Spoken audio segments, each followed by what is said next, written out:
Ia membunuhnya, seperti orang yang sedang kesetanan. Andre lalu memotong payudara gadis itu dan memakannya. Halo guys, jumpa lagi dengan gue, Sandi.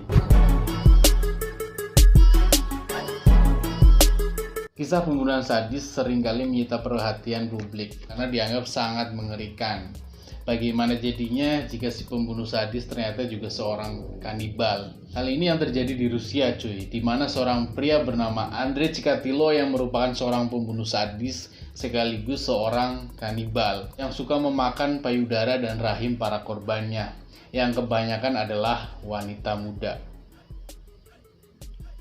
Seperti apa kisahnya? Siapa sebenarnya Andrei Chikatilo? Andrei Chikatilo lahir pada tahun 1936 cuy. Adalah seorang pria berkebangsaan Rusia yang lahir di Ukraina.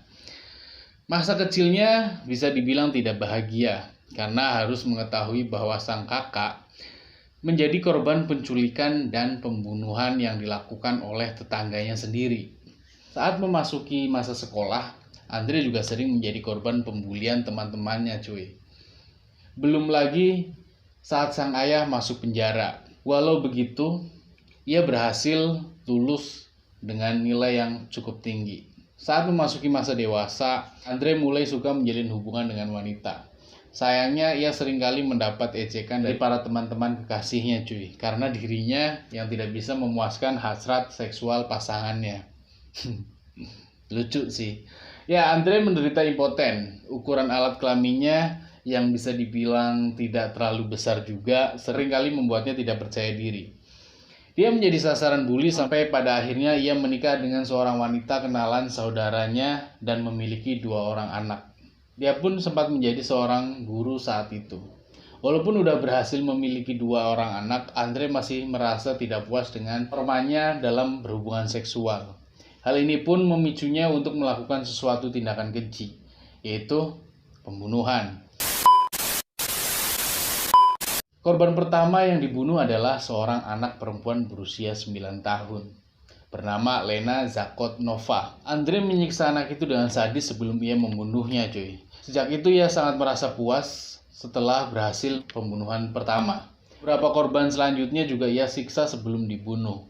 Pada tahun 1981, seperti hasrat Andre mulai menggiringnya untuk melakukan sesuatu yang lebih dari sekedar penyiksaan dan pembunuhan.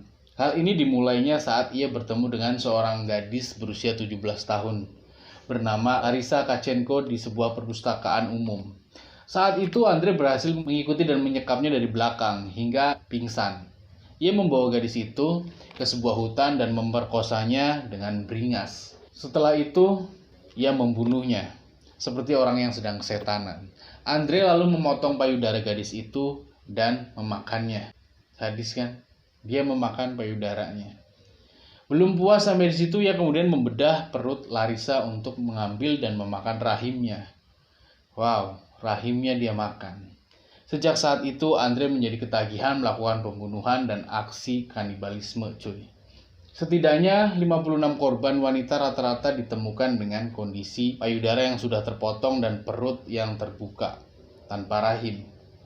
Pada tahun 1990, setelah pernah beberapa kali ditangkap dan dibebaskan kembali, polisi akhirnya kembali menangkap Andre.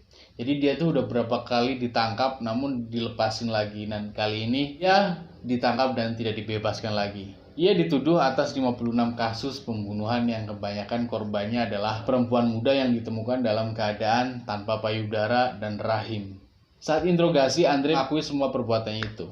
Ia mengaku bahwa dengan memakan payudara dan rahim para korbannya bisa memuaskan hasrat seksualnya cuy, yang selama ini dia anggap kurang.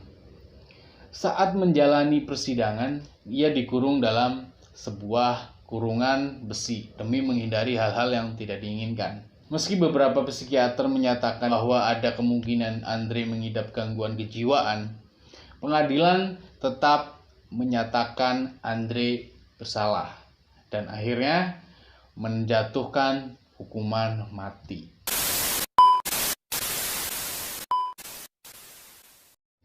Hukuman mati itu akhirnya terlaksana pada tahun 1994, di mana Andre dihukum dengan cara ditembak dari belakang telinga kanannya. Begitulah cerita dari seorang Andre Chikatilo, seorang pembunuh dan kanibal juga. Begitu kejamnya dia melakukan aksinya, dia memakan payudara dan rahim korbannya. Menurut gua hukuman mati itu udah hukuman yang paling setimpal. Bagaimana menurut pendapat kalian? Tulis di kolom komentar. Buat kalian yang belum subscribe, subscribe dulu biar gak ketinggalan video gue selanjutnya. Bila kalian pengen request sesuatu, silahkan tulis di kolom komentar, nanti gue ceritain. Sampai jumpa di video selanjutnya. Bye.